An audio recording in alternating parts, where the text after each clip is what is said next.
What's up, guys? What Welcome up? to our second episode of Culture Exposed. Yes! Number 2.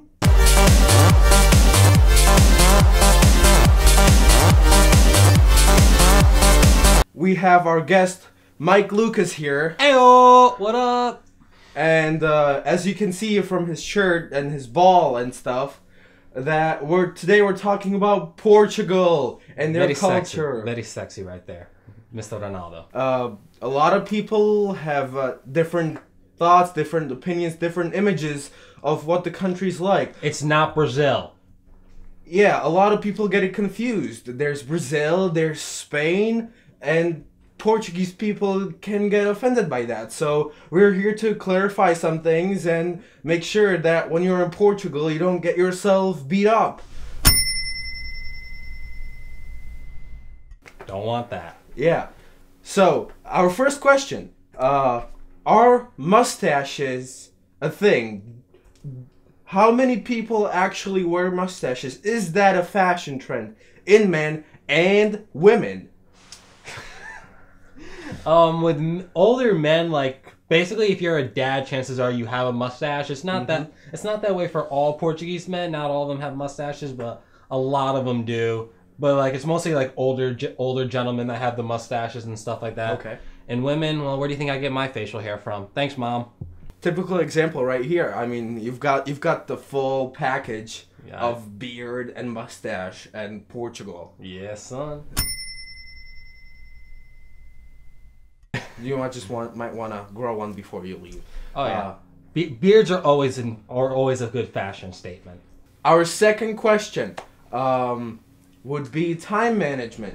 A lot of people view Portuguese people and Spanish people as lazy or unable to be on time, whereas in opposition to countries like Germany, where they're extremely punctual on the second. This is a large stereotype. So is it true that Portuguese have difficulties managing their time and being on time? Well, I mean, laziness, no. Portuguese people are not lazy in the slightest. In fact, most Portuguese people I know are some of the hardest working people I know. Like, a pastime is cutting down a tree and then splitting the wood afterwards. That's like a family event type of deal.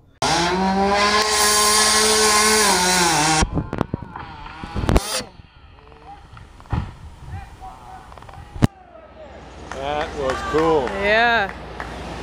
Just cutting down a whole tree. Time management, on the other hand, yeah, everyone in my family is usually late. We say party starts at 1 o'clock. Everyone's there by about 2:30, 3 o'clock. So you know, when it comes to time management, Portuguese people tend to be kind of late to the party and stuff like that. But we're fashionably late. Come on. So, you know, it's got its perks, but it's got its downsides. You know, you're gonna hang out with a Portuguese person, they're gonna be late, but once they're there, they're gonna be there, they're gonna do everything that needs to be done. We're workhorses. Yeah. Third question relates a lot to American culture and specifically to soccer, or as it's called in the rest of the world, football. Yes, people. This is a football.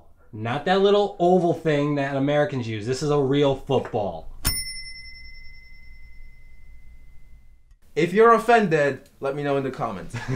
The U.S. Soccer teams aren't doing that great. And in Portugal, there's been a lot of stars born, there's been a lot of stars raised. The third question is, how do we get the United States soccer teams up? How does the U.S.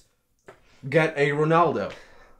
Well, here's the thing. You can't make a Ronaldo. You got to be born a Ronaldo. So if you real talent, it's just something most Americans just aren't born with when it comes to soccer. And if you're offended, play American football. No offense is implied by this video. Statistically speaking, as an American, you're more likely to be talented for football than baseball. Yeah, than soccer, just because of culturally you grow up cultural focus. Usually people in America, because I was born in America, so you know, usually Americans are growing up more with football and baseball than with soccer. So that's just one reason. Like in Portugal, the second you can walk, you're usually dribbling a soccer ball. So if you travel to Portugal, or if you just wanna be informed. Be careful not to get them mixed with Spanish or Brazilians. Yeah, they will not like that. Another thing in Portugal, there's 3 big soccer teams: Porto, Benfica, and Sporting. This happens to be a sporting ball. If you're a fan of one team, don't diss any of the other ones, because chances are you will get shot. If you think Yankees and Red Sox rivalries are bad, nothing compared to a Porto-Benfica rivalry. Portuguese are known in the history to be as explorers, so you'll see a lot of them all over the place, all over the world, because they went there, they explored. And the food is amazing, and the women even more amazing. By the way, we're not like paid by the Portuguese government to advertise their country. Yeah, we're just trying to educate you guys. If you want to check out more culture, definitely check out the last video where we talk about good old America. Their link's gonna be somewhere around here. My buddy Candro. USA. And support this show. Share it on your Facebook. Definitely subscribe it, view it, share it on Facebook, Twitter, any of those other social medias. Everything. There's going to be links. Thank you for your support. We love you, viewers. We upload every Monday.